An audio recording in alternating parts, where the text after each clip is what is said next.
I'm Ann-Sofie Gunnarsson, and I work at IKEA of Sweden, which is the global product development company within IKEA. And we are based in the very heart of IKEA in Älmhult.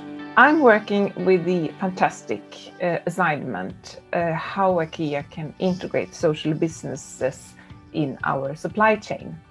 So I work with mapping and identifying social businesses that can offer a product that can be sold at IKEA Marketplace, and where we co-create and develop this product together with our product development teams and business teams. And what I will bring into this forum is some ideas and I think inspiration for how a big company like IKEA can contribute to social change through entrepreneurs that have a business mindset and the heart and who want to create sustainable change through business and with social impact.